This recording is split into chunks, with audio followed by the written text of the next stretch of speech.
So I wanted to start out by talking about the final exam. I had sent out a memo about this, but let's go through it to make sure everybody sees it.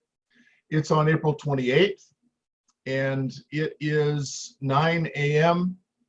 until 1 p.m. Now it's actually 9 until noon, but you can take longer if you want. We're going to send out the 4 actual questions via email at 8:45 on April 28th. If you're on the West Coast and you want to go an hour later, because 9 is 6 a.m. if you're on the West Coast. If you want to start at 10, that's fine. You can go 10 to 2, so you get 4 hours. If you're somewhere else where the time is just too different, and mostly that would be West. So if you're in Asia, the time is just too different. We'll work out a different time. So get in touch with your TA as soon as possible. Unless we hear from you, we're going to assume that you're going to do it at the regular time. So get in touch with your TA as soon as possible. If you're in South America, you should be fine. If you're in London, then you would be doing it from 2 o'clock in the afternoon to 6 o'clock in the evening, and that should be okay unless you have a conflict. Now, then the reason we have to do it at this time is that's the time assigned by the registrar. We're not going to tell you the questions in advance, but there are 4 topics, and there's 1 question per topic. Political authority, what is it? Why is it important? Can the power of majorities be limited? Should the power of majorities be limited? After all, there is a view that majorities are the source of morality and policy, and why would we want to limit them? Second, look at the stuff that we talked about inequality, about deserving and entitlement, and the problem of cooperation. So one extreme is Hobbes, the other is Axelrod, where we expect cooperation to emerge from repeated interaction. Does cooperation require coercion, or can it emerge spontaneously? And then the problem of much of this course was about game theory, and you should be able to say something about whether it worked. That is game theory a useful way of understanding human behavior, or is it just a useful way of stating a problem that human behavior is actually already designed to solve? Because in some ways we're more cooperative than you might predict using game theory, and so maybe game theory doesn't really tell us very much because it's modeling a different kind of human behavior. Now, on Wednesday, day after tomorrow, we are going to go over some approaches to each of these 4. So what we want to say, limited a little bit more about what readings. So we're going to do a review on Wednesday. I just wanted to let you know now if you want to get started. We're looking for typed responses. So in a Word file or PDF, either one, whichever is easier for you, turned into Dropbox on Sakai. So we're looking for about 750 words for each of the 2. So of the 4, you have to choose 2. It's up to you. And we're looking for 750 words or so, but if it's more or less, that's all right. And then finally, there is an extra credit question, a short answer question about the TA presentations, and it'll be kind of narrow and specific. We're trying to give you credit for having watched the TA presentations. On the other hand, even though it's narrow and specific, it's not something you need to study for. If you have watched the TA lectures once, you'll be able to get this question. So it's not anything deep or that you can study for. Just make sure you watch the TA presentations, and this will be a way to give you credit for that. So today we're going to talk about the Peloponnesian War and the problem of balance of power. And I will continue to watch for chat if anyone wants to post a chat question. And if you need to, raise your hand or just come on and unmute and ask your question if I don't answer it quickly enough. I don't see Professor Salzman, who usually is the one who curates this for me. So there was an alliance of Greeks against the Persians. So what led up to this was a war of the Greeks against the Persians. And in doing that, they cooperated. So one of the interesting things about war is that loyalties in war can be relatively short-lived. So the alliance of Greeks against the Persians, and if you saw the movie 300, it was not a documentary, but that's what it was about, was the war against the Persians, and the 300, they came down just to the Spartans. So the Battle of Marathon in 490 BC, Thermopylae 480 BC, the Peloponnesian War beginning in 431 is actually a kind of civil war among Greek city-states, but it's not strictly speaking a civil war because there was no Greek government. It's a Hobbesian situation where the governments of different Greek city-states competed with each other. So we tend to think, in some ways we know more about the Spartans and their system of government, and then we think entirely separately about the Athenians and their system of government, which is in some ways democratic. Now, it was democratic in the sense that a relatively small number of male landowning citizens were allowed to vote. Actually, a tiny proportion of adults were allowed to vote, so it wasn't really a democracy, but it was something like a democracy, particularly compared to Sparta. So the Athens, their alliance was called the Delian League, and other Greek cities resented the Athenian domination of the Delian League. Athens was rich. It had an enormous navy. Much of Athens' power was in its navy. And so in a way, Athens is England. And in that analogy, Sparta is going to be France. So Sparta led the Peloponnesian League to oppose the Delian League. And the question is, why was it that these two groups formed up? Athens, after all, was not attacking anyone.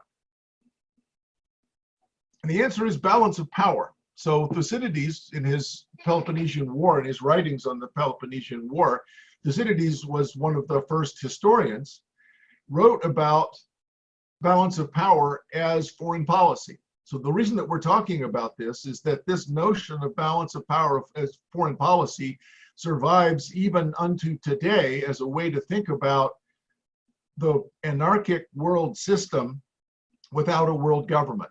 So it's true that Sparta and Athens were longtime rivals, but that's no reason to fight a war. They fought a war because there was concern that Athens was becoming too powerful. And if Athens becomes so powerful that it's irresistible, then no war would be possible. So in a balance of power, you have to fight while it is still possible to restore the balance of power. Athens' strategy had been naval power, and in this kind of Cold War, now the Peloponnesian War lasted 30 or so years, much of that time was not active war. But remember, the Hobbesian definition of war is not necessarily fighting, it is preparing for war, anticipating war, failing to invest in things because you're expecting someone else to take it because of war. So the state of war is just the absence of peace. It is anarchy. So Athens was trying to surround Sparta by sea, and they wanted to prevent food supplies from reaching the Peloponnesian League. The Spartan strategy, they had a strong army and no navy. They actually didn't have a navy until near the end of the war. They were going to try to surround Athens on land and prevent it from raising food from around the city. So there was a double siege strategy. Athens' strategy was a sea blockade, and Sparta's strategy was a land siege. So this was, by the standards of that part of the world, a world war. This is an enormous area. And in particular, you can see the Athenian campaign to Syracuse. So Athens sent a very large army to Sicily to try, and then the battle was fought at Syracuse in an attempt to deny all the food, because Sicily was, interestingly, was Sparta's grocery store. Sicily was Sparta's grocery store. And so Athens was going to try to starve Sparta out by taking their food source. And they might have gotten food from somewhere else, but Sparta was a pretty large city. They didn't have a navy. They couldn't project their power in any other way. On the other hand, if you look up here at Athens, Sparta was sending land armies, and there's mountains here. So Athens was trying to prevent Sparta from coming through and then laying siege to their city. For much of the war, neither side could really gain much of an upper hand. This eventually, Athens had to resort to creating a wall. And up here, you see Athens. Here is the port, Piraeus. And they actually put a wall all along the road between Athens and their port. They were able to defend the port. The fact that others could occupy this didn't hurt much because they didn't have cannon. So the siege that Athens was subjected to was an odd kind of siege, because Athens, because it had a navy, was still able to communicate and get food. Ships would come in here. As long as Athens could man these walls and hold them, they could hold out against the siege. So years and years went by. Now Athens was plagued by disease because they were trapped. They were all having to live in this very small area, and it killed almost a third of the population, and that severely weakened Athens. And then they made a terrible mistake, as I said, when they tried to invade Syracuse in Sicily, and they were just annihilated in Sicily. So the Spartans finally conquered Athens in 404. Athens had to give up its navy, had to give up its empire, and they had to follow Spartan foreign policy. So the reason people study this war is to look for analogies to World War I, World War II. The causes of war may not be that people want to fight. It may be that people feel obliged to fight because of imbalances of power. So Athens was the strongest, but now Sparta was stronger. Still, much of Greece would lie in ruin for a century. Greece was severely weakened economically and militarily, and because of that destruction of Greek culture, we see the decline of Greece and the beginnings of the rise of Rome. So the consequence of this dispute over balance of power had very significant effects. So Thucydides, as I said, the reason we read about this was Thucydides is in some ways seen as the father of scientific history, because it's hard to say if he actually used them, but he advocated standards of evidence collecting that are something closer to what we now think of as you have to establish the authenticity and the authority of some reference.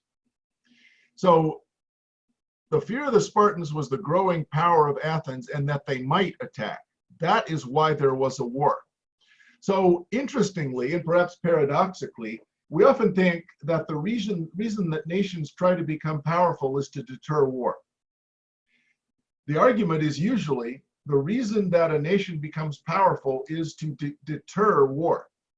But it might be that other nations, seeing your growing power, will attack you because before you grow so powerful that you will be able to attack them with impunity. So the way to have peace may not to become powerful, but to form alliances. And so the advantage of alliances is that they're a little bit harder to control. One very powerful nation, everybody else is afraid.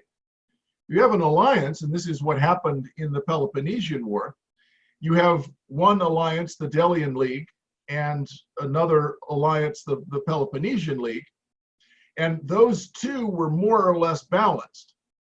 It did not ultimately deter war because the disparity in naval power meant that Athens could pursue a strategy to try to starve out the Peloponnesian League. So let's see where the reason why we're studying this for this class. Remember that Hobbes in Leviathan said, "It is manifest that during the time men live without a common power to keep them all in awe, they're in that condition which is called war. Such a war as is of every man against every man. War consisteth not in battle only, or the act of fighting, but in a tract of time wherein the will to contend by battle is sufficiently known.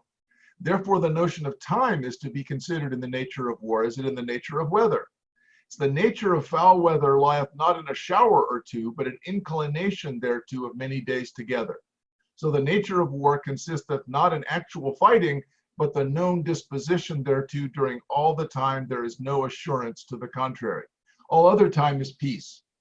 So you have two conditions, according to Hobbes: peace and a time when there is no assurance of peace, which he names war. The time when there is no assurance of peace, he names war. And the way to assure peace is balance of power. So anytime there's not a balance of power, that is war. And it may look peaceful. So the Cold War between 1947 and 1993 was a time of war. Even though there was relatively little fighting, there were a few things like the Vietnam War, but that time was war by this definition. Whatsoever therefore is consequent to a time or war where every man is enemy to every man, the same is consequent to the time wherein men live without other security. Their own strength, their own invention shall furnish them withal. The condition: there is no place for industry, because the fruit thereof is uncertain. Consequently, no culture of the earth, no navigation, nor use of the commodities that may be imported by sea, no commodious buildings, no instrument of moving and removing such things require force, no knowledge, no letters, no arts, no society, which is worst of all, continuous fear and danger of violent death. And the life of man, solitary, poor, nasty, British, and short. So the whole first 3/4 of this course, we talked about Hobbes as being a way of thinking about justifying political authority. But in this last part, we want at least to suggest that Hobbes might equally well be understood as talking about the problem of international statecraft and the difficulties that you face in surviving. And so the survival of a nation may not depend on it becoming powerful. A nation that becomes too powerful may be attacked by everyone else. What you need, the story might go, is alliances. So one of the assignments was David Hume on balance of power. It's a question whether the idea of the balance of power owing entirely to modern policy, or whether the phrase has only been invented in these later ages. It is certain that Xenophon, in his Institution of Cyrus, represents the combination of the Asiatic powers to arisen from a jealousy of the increasing force of the Medes and Persians. Though that elegant composition should be supposed altogether a romance, this sentiment, ascribed by the author to the Eastern princes, is at least a proof of the prevailing notion of ancient times. So what Hume's arguing is, yes, maybe the phrase balance of power is relatively recent. And when you read it, it's described as jealousy or envy. But that's not right. It's actually a legitimate fear that if anyone or any alliance grows too powerful, the result will be war. And war doesn't have to mean an attack. It just means that if they demand tribute, we have to pay. In all the politics of Greece, the anxiety with regard to the balance of power is apparent and is expressly pointed out to us even by the ancient historians. Thucydides represents the league which was formed against Athens and which produced the Peloponnesian War as entirely owing to this principle. And after the decline of Athens, when the Thebans and Lacedaemonians disputed for sovereignty, we find that the Athenians always threw themselves into the lighter scale and endeavored to preserve the balance. Now, one of the reasons that David Hume is talking about this is this appears to be the policy that England always pursued. If you look over time at different wars, England would always throw themselves into the lighter scale. England would always support the weaker side to try to, not to win, but to prevent any permanent victory, which meant that you then have this balance of power. Because if somebody wins, they're the hegemon. And the theory was that having a hegemon is a problem. Now, there have been arguments that Rome as a hegemon actually produced peace, so Pax Romana. There have been arguments that the United States as a hegemon produced peace, so Pax Americana. It may be that a hegemon that doesn't seek literal imperial military power, and it's not clear that either Rome or the United States can be described that way. But if you have a hegemon that is willing to accept its position it might be that you can get peace that way. So they supported Thebes against Sparta. Somebody, I guess, James, you have your microphone unmuted. So everyone, please mute your microphones. They supported Thebes against Sparta till the great victory gained by Epaminondas at Leuctra, after which they immediately went over to the conquered, from generosity as they pretended, but in reality from their jealousy of the conquerors. So Athens went from one side to another, not to join the winning side, but to join the losing side. So I hope I'm beating this principle to death. We tend to think two things. One, power is the way to achieve peace.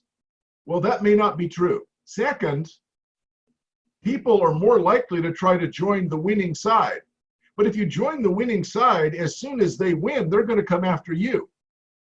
You cannot guarantee that you will have loyalty from the group that you supported in victory.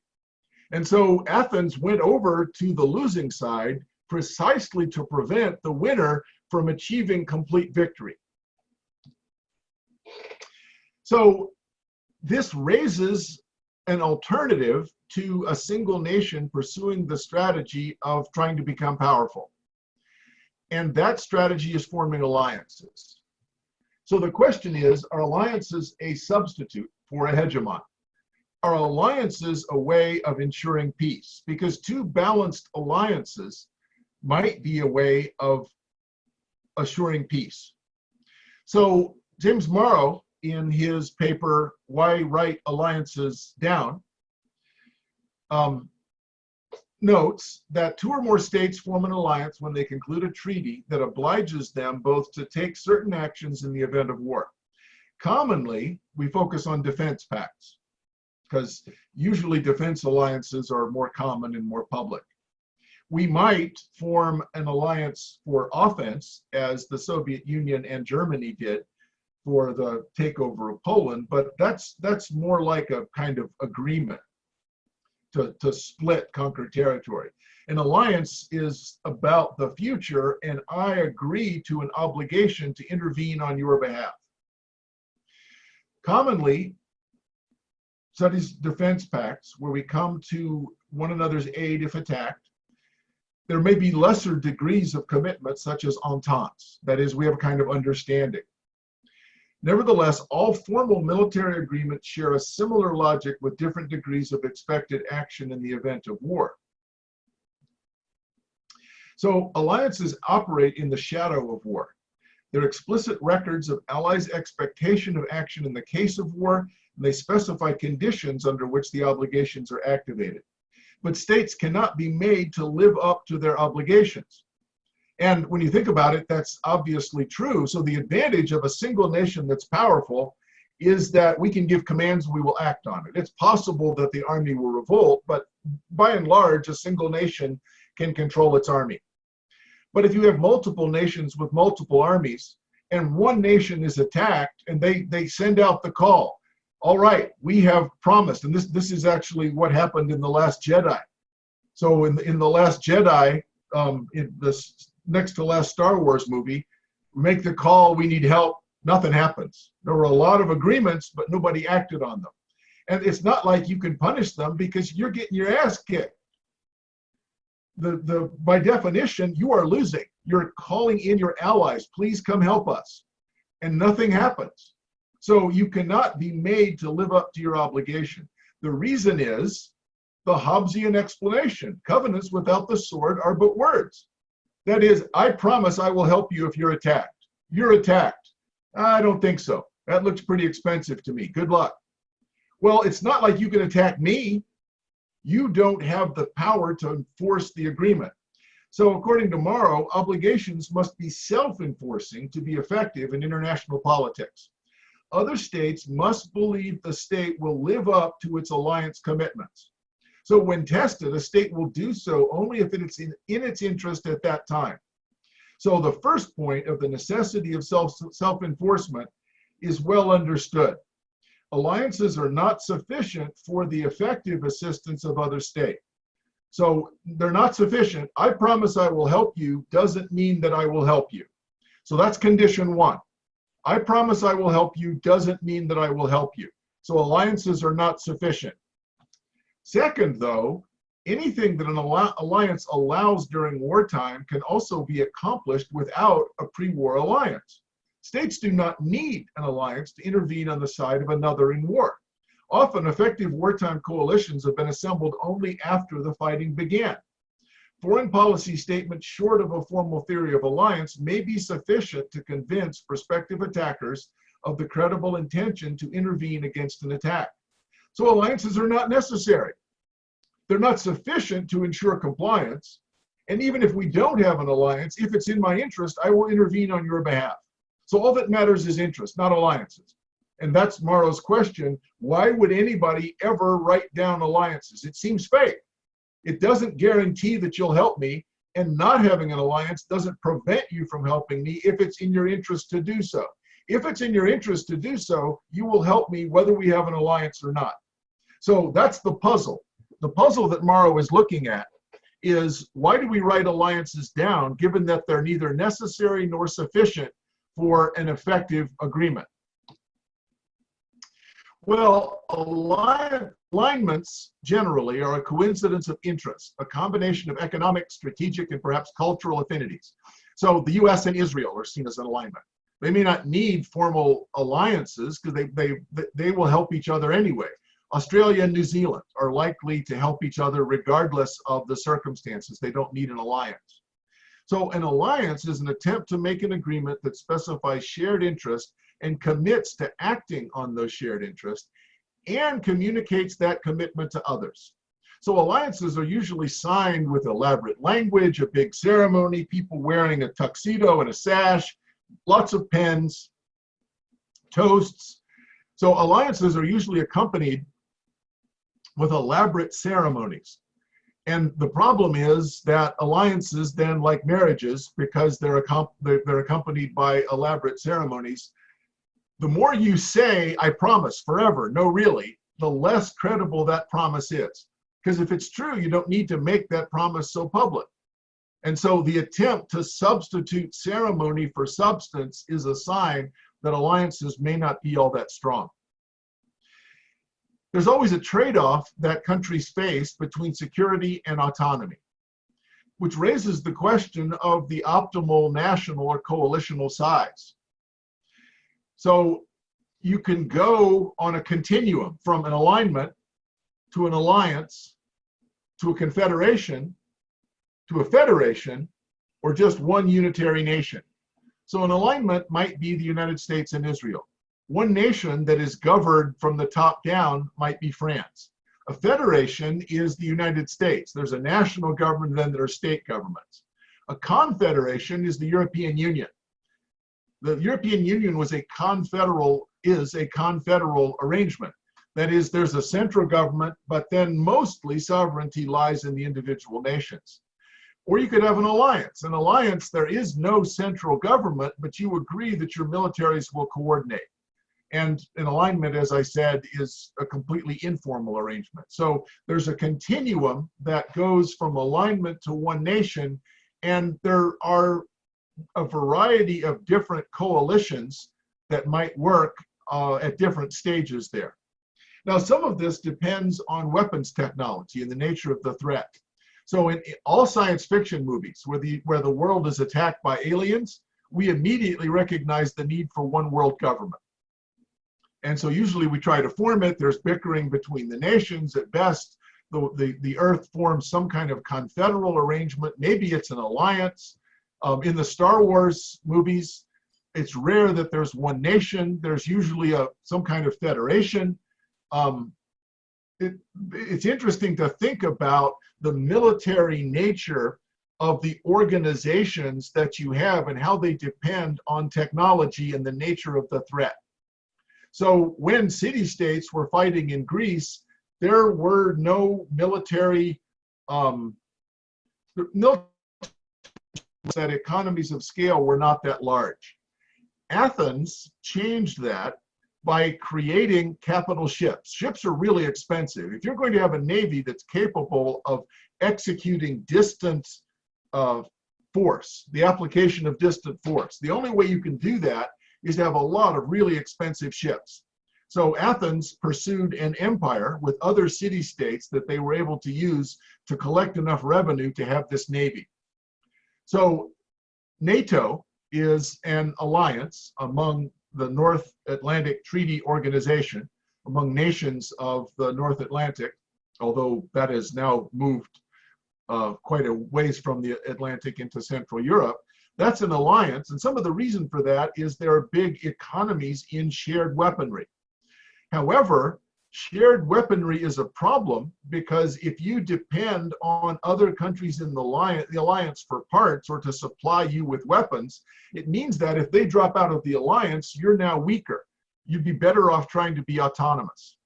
So there's different degrees of alliance, commitment to mutual defense, and the more secure we are, we're probably part of a larger alliance. The less autonomous we are, in the sense we have fewer degrees of freedom that we can act on individually. Now, I've mentioned this a couple times in class. Most alliances, when attacked, collapse. So the stylized fact to explain is most alliances, when attacked, collapse. Now, why would that be? Well, one explanation is that alliances don't work very well. But it's more likely that the explanation is that only weak alliances are attacked. After all, we would expect alliances to have variation in how strong they are. And if almost no alliances are attacked because they're strong, but the weak alliances are attacked, then a high percentage of the alliances that are attacked would collapse. But it still means that most alliances do not collapse because they're not attacked. So alliances are not worthless. Some are stronger than others, and the decision to attack is partly determined by that strength. So we say it's endogenous. The decision to attack is endogenous to the strength of the alliance, which means that we can infer nothing from the fact that most alliances, when attacked, they collapse. The real test would be to determine if membership in an alliance deters attack. So the question you would want to look at is, if you look at pairs of countries, does membership in an alliance mean you're less likely to be attacked than not being a member of an alliance? Now, one of the problems still would be that it's endogenous to be a member of alliance in the first place. If you're worried about being attacked, you're probably going to try to join an alliance because you're worried about being attacked. So there's a lot of endogeneity here. It's a difficult proposition to test empirically. So one way to think of this is a game, and this actually comes from Glenn Schneider. Well, this is from James Morrow's representation of the problem of whether to stand up or not. So C can either threaten or not threaten war.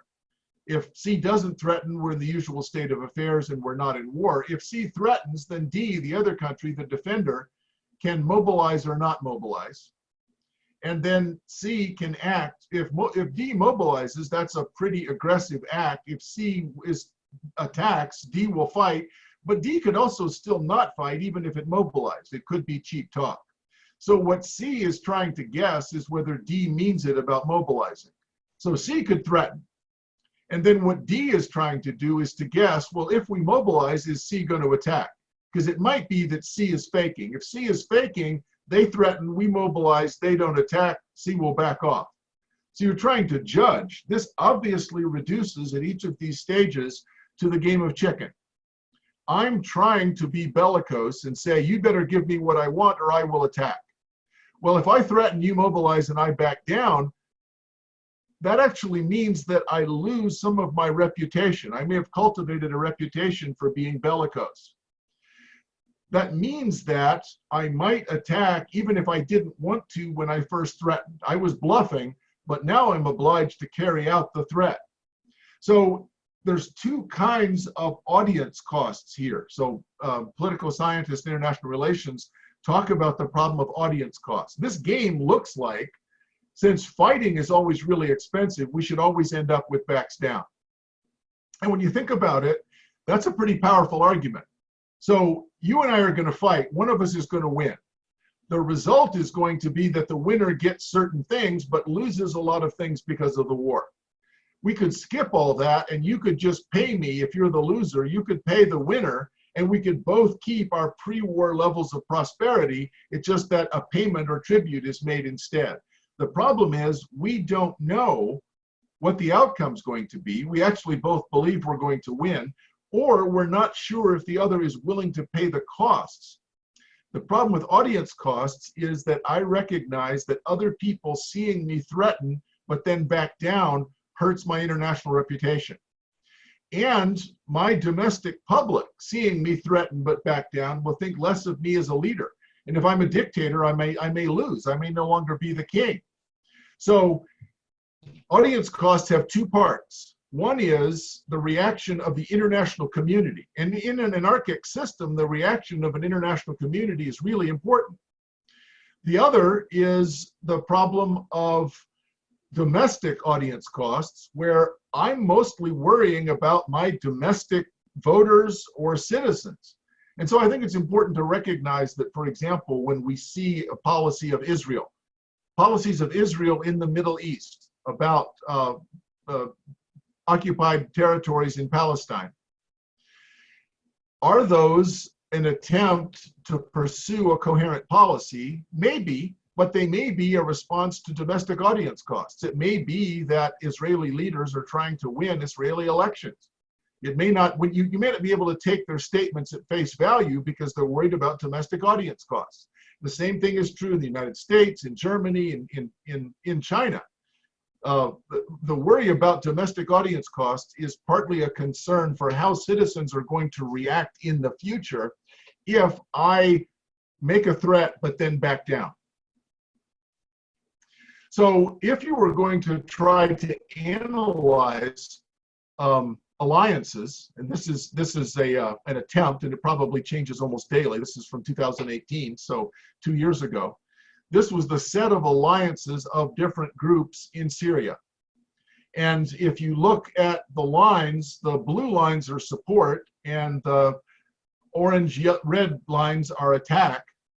And it's fairly common for one group to be attacking, but supporting another group.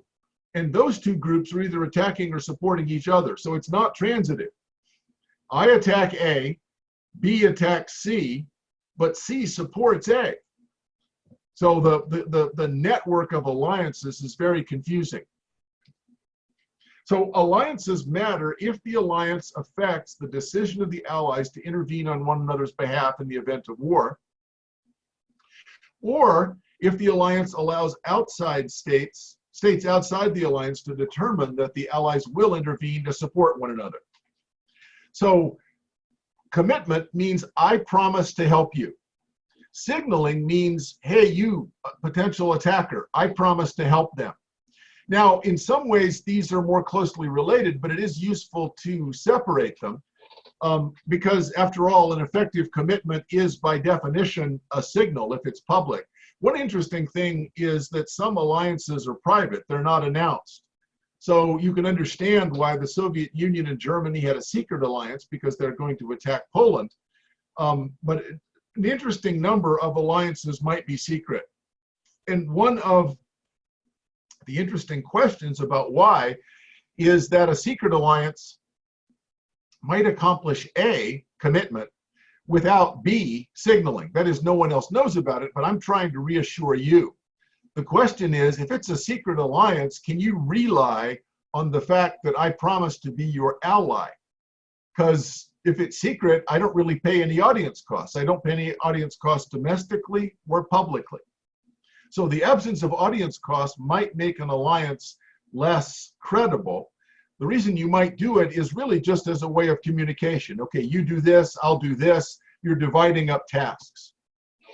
So signing an alliance is not a commitment. Reputation costs, domestic political costs, strategic consideration that will determine the result at the time of the attack.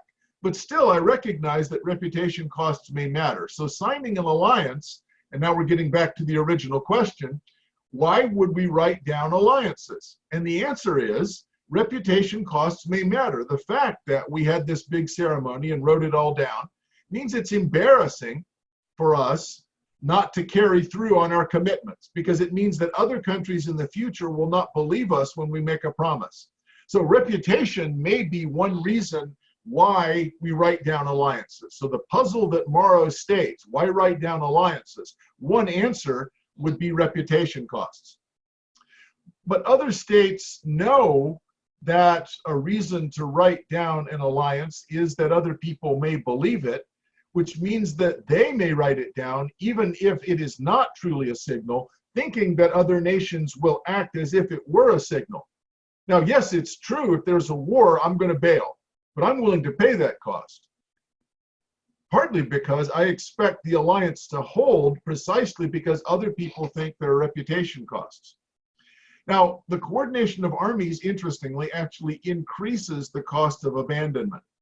Shared weapons production is very costly, but, and there's always a but when it comes to international relations, that's a signal of commitment. So if we have a shared weapon system, suppose that my tanks or airplanes depend on me being able to get parts and supplies from you, my ally. Well, if you're attacked, I probably will help because I cannot actually mount a defense because I need your help with planes and airplanes. So one of the things that seems like I'm giving up sovereignty increases my ability to commit and may increase my security.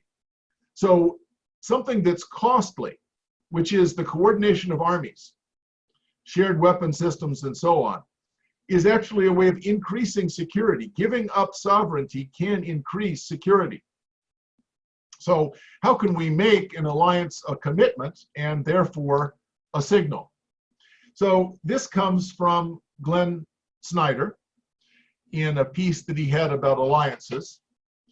And he calls this the alliance security dilemma. So the question is, should we form alliances or not? Now remember, in a way, the problem is balance of power. So let's take it for granted that the problem is balance of power. No nation, unless there really is a hegemon, and arguably the United States in the 1990s was the hegemon, for example. But no nation, unless it is a hegemon, is large enough to be able to threaten all the other nations in the world if they ally against it. Which means that if none of us form alliances, there should be security. And we might expect that alliances will form if one nation attacks another, but if we start forming alliances in advance, it means that the alliance is going to be stronger than individual countries, and we've lost the balance of power. So if A decides to abstain from abstention, and let me note, this is a game, first thing you want to look at is, are the payoffs ordinal and what is good? So right up here, Schneider says the numbers in the cells are ordinal, ranked from 4 best to 1 worst. So all around abstention is 3-3. 2 rival coalitions is 2-2. And remember, 4 is best. So it's better off if none of us form alliances. If none of us form alliances, balance of power is automatic because no one is strong enough to attack everyone else.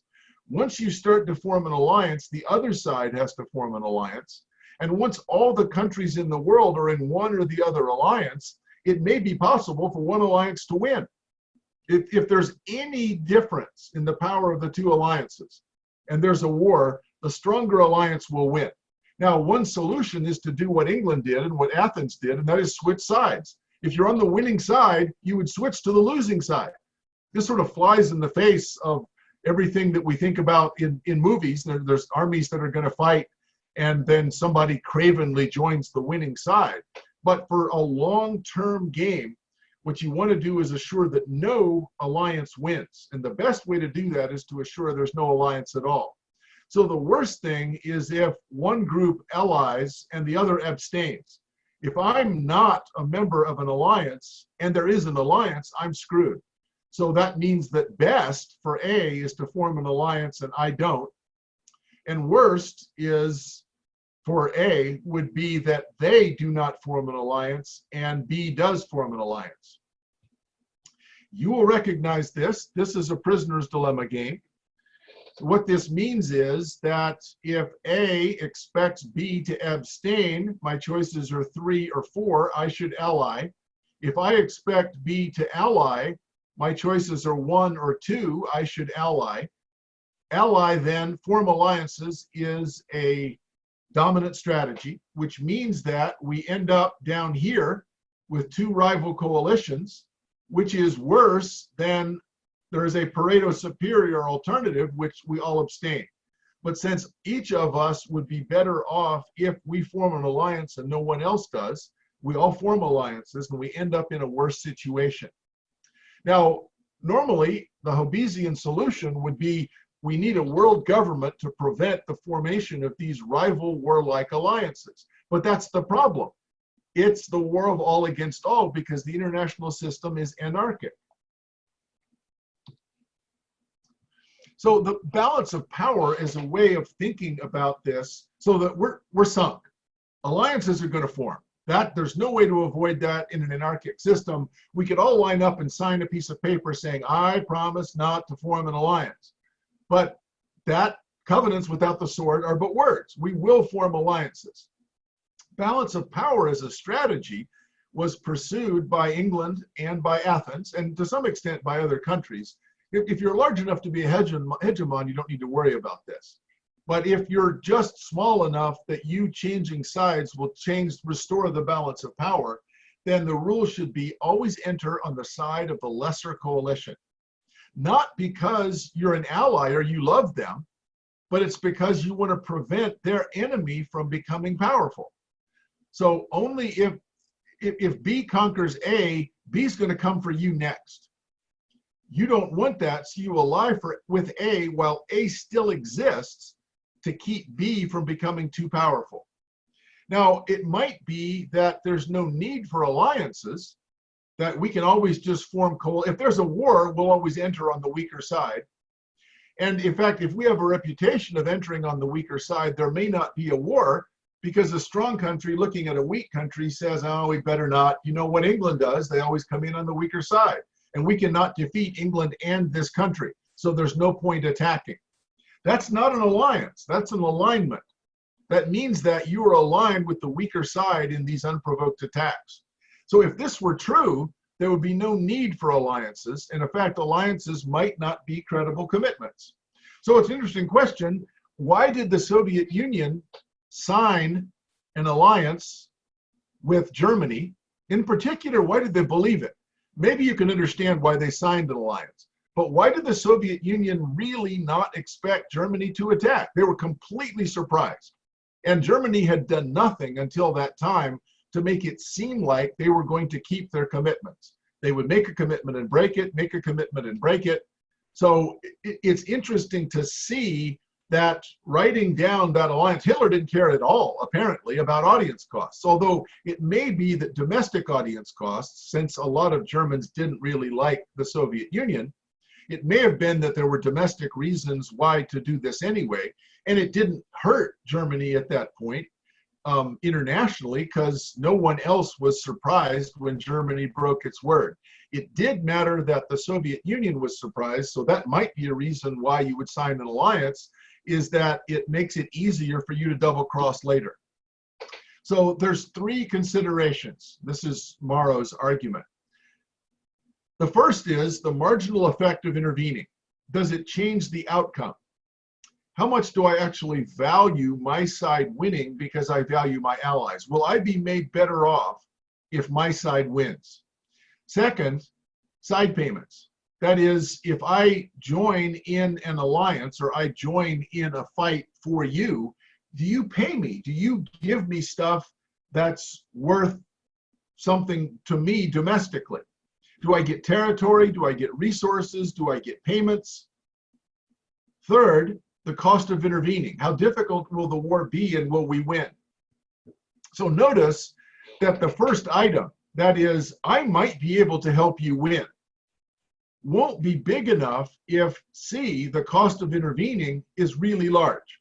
So even if it's true that if I entered the war, your side would win, I still might not do it if the cost of intervening are high. This is when the consideration of balance of power comes in. Because if the marginal effect of intervening is that it makes other countries believe that I will intervene in the future and I can maintain the balance of power, I actually get a really big benefit to having my side at least not lose. So the strategic considerations come to dominate. So to summarize Morrow's argument, alliances are attempt to commit and to signal. So remember, commit means I promise you. Signal means I promise them that I will help them. So signals are to the outside world, commitments are to my partner. But actually alliances do neither of those things without information. So that can't be the explanation. However, we can signal through military coordination, trade dependence, cultural connection. All of those things are signals. And in a way, they're implicit commitments. That is, you know that the rest of the world knows that I will help the group that I'm aligned with. And so then signing an alliance just as a public statement of the underlying alignment. And then audience costs, both domestic and international. Audience costs mean that I pay a price for violating a public statement. If I make a public statement, this I will do, and then I fail to do it, it means that I am less able to make similar promises in the future and have them believed. Now, there may be entrapment in alliances. It's interesting that, so Italy in 1941, you could imagine Italy had allied with Germany and they were hoping to get some help in Africa because they had some colonies in Africa and maybe grab a little bit of France. But in 1941, Germany attacked Russia. Well, Italy wanted no part of that, but Italy sent a division along with Hitler's troops, Germany's troops, going into the Soviet Union. Unsurprisingly, Italy lost all of its troops. And they didn't get anything for that. So their membership in this alliance meant that they felt entrapped into the aggressiveness of Germany, which means that another reason to worry about alliances is that if you are concerned about maintaining your reputation and carrying out your promises, but you're less aggressive than your alliance partners, you may be signing on to policies that you would never pursue unless you were entrapped into doing them. And there always may be a trade-off between armies and allies.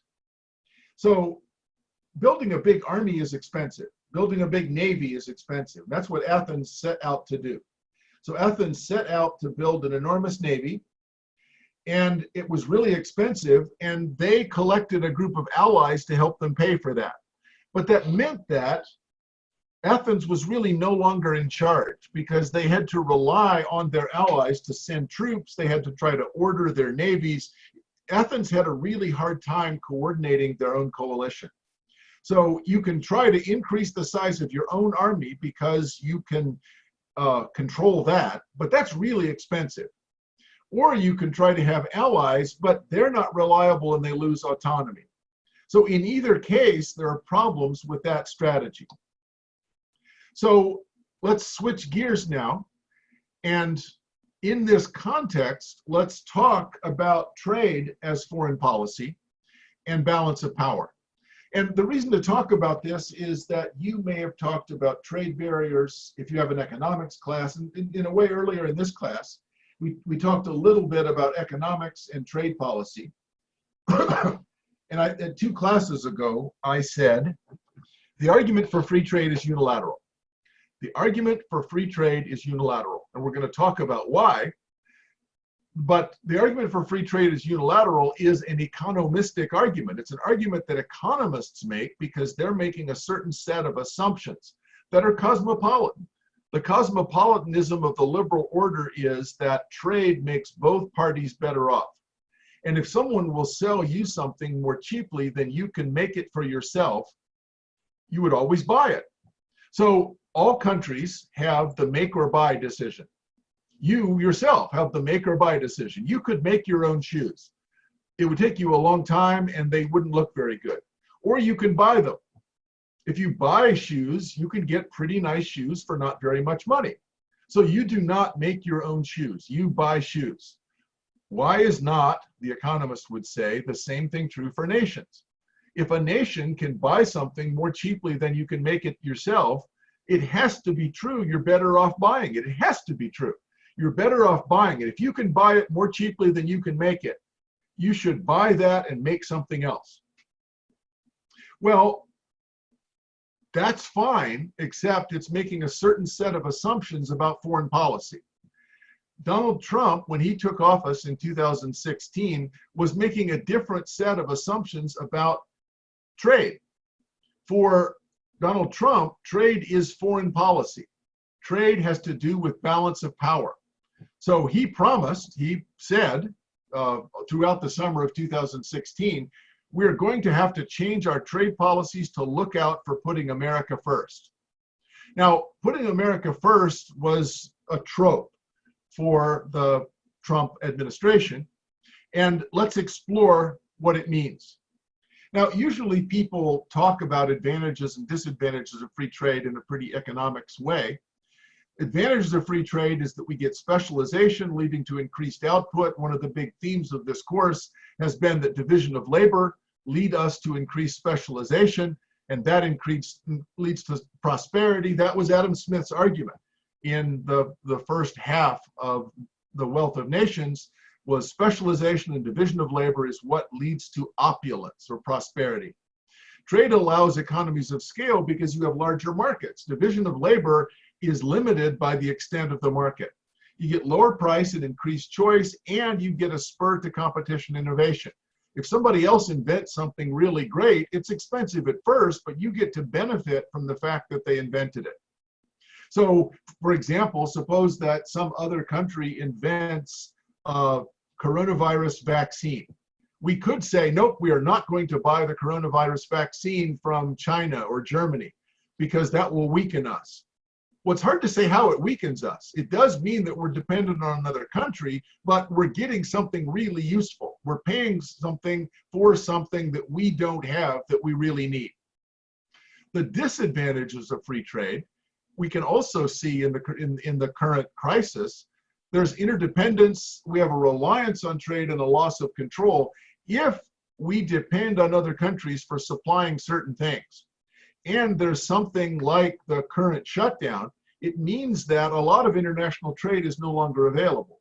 So if we're depending on other countries to supply us with stuff and we lose that source of supply, the disruption is much larger than if we supplied everything ourselves. It might be expensive to supply things for yourself, but it's less risky. Unemployment might also be a result in the sense that if we can buy socks more cheaply than we can make them, and we allow the importation of socks, well, that's fine for consumers, but all the people who used to make socks in the United States lose their jobs. And it's not obvious they can immediately find a job that pays as much. So there's also an increase in income inequality. If we have very inexpensive consumer products, it means that everyone who has a job is better off. But if people lose their jobs because of the impact of international trade, there's an increase in income inequality. Everyone benefits from international trade, that might be true, but there's an increase in income inequality.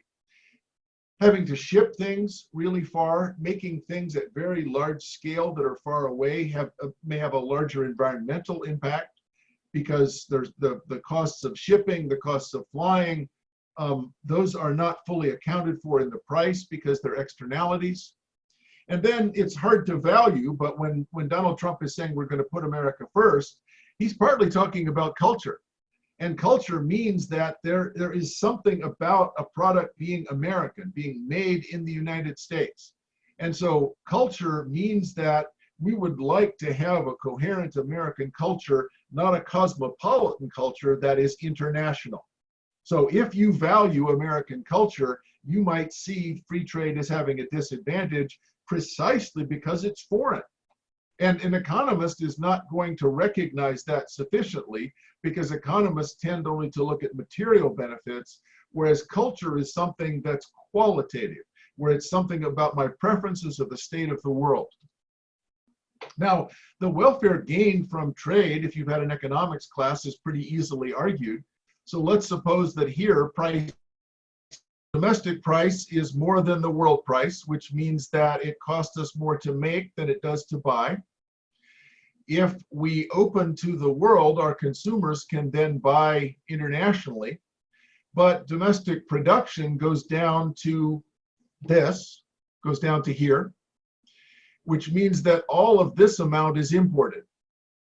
So if we were to have a rule that says we're going to have tariffs or restrictions that require the domestic price, all of this would be deadweight loss. These are all consumers who are willing to buy at a price that's greater than what it costs to make in other countries, but they're not allowed to buy it.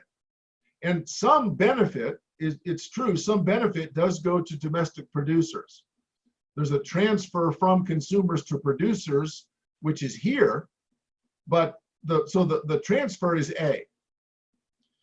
But the consumer surplus loss is B and C.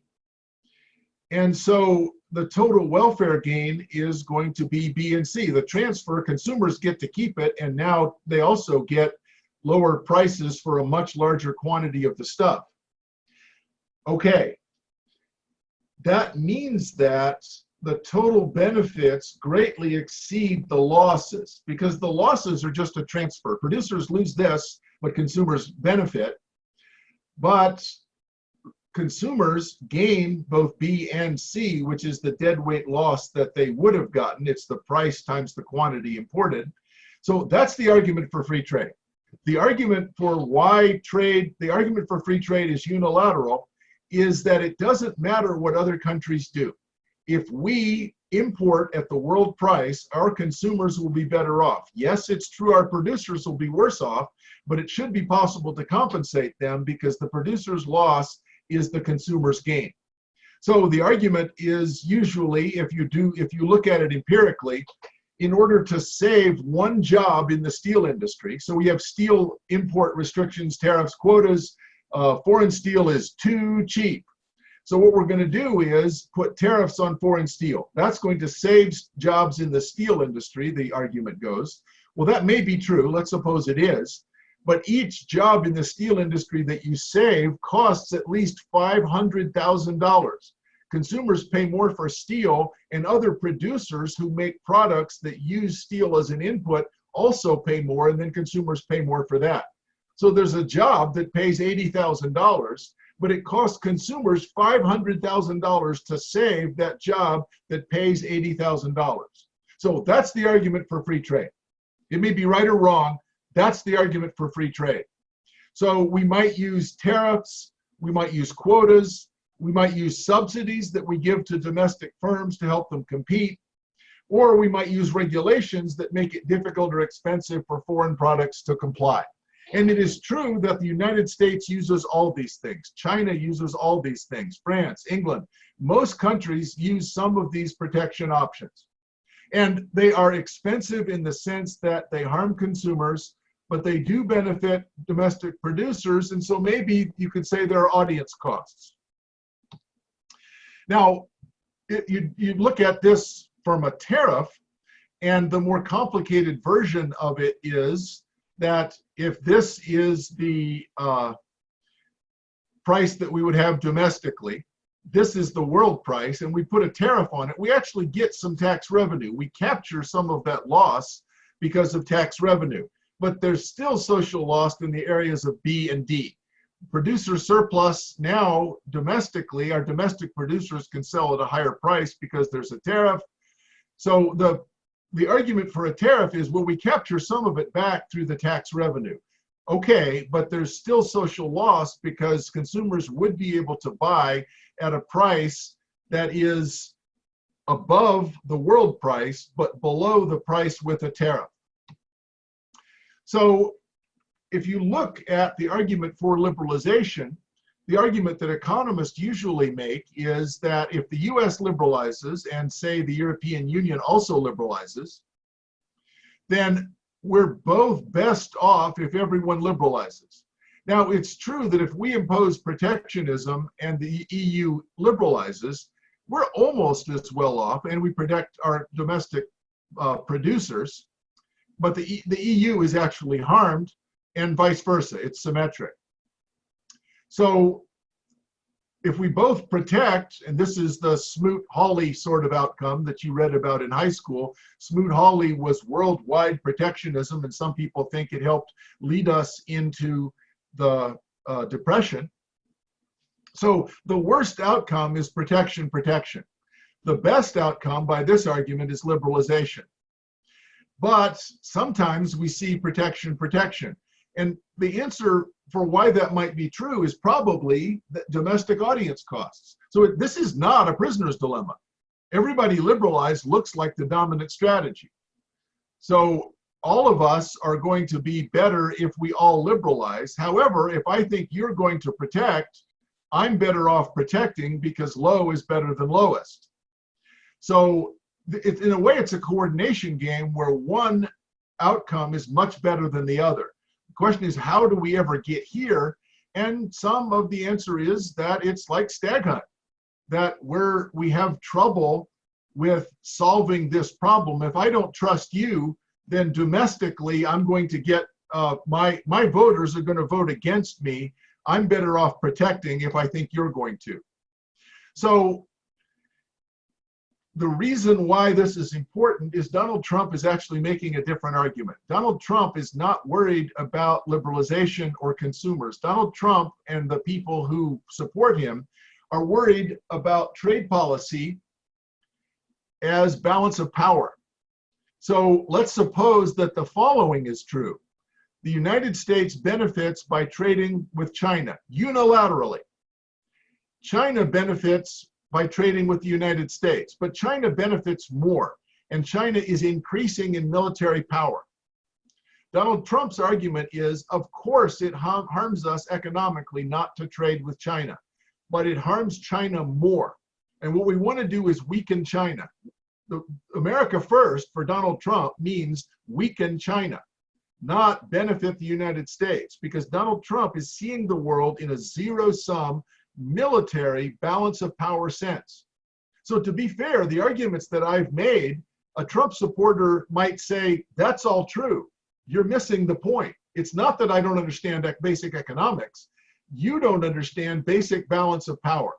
China is becoming so powerful.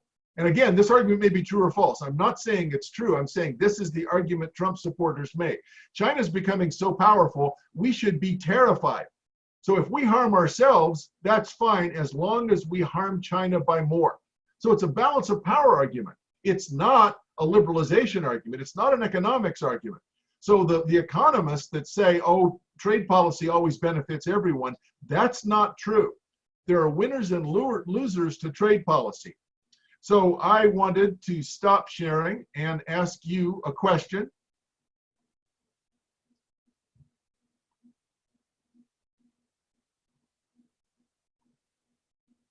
And there it is. Can you see the question? So I've put up a poll. It takes a while to read it. You can check as many as you think. You can check off as many as you think. So you can check multiple.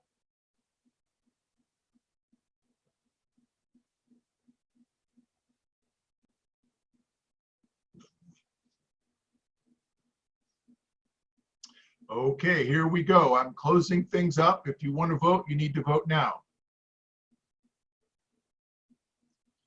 Okay, I'm going to end polling and I'm going to share the results.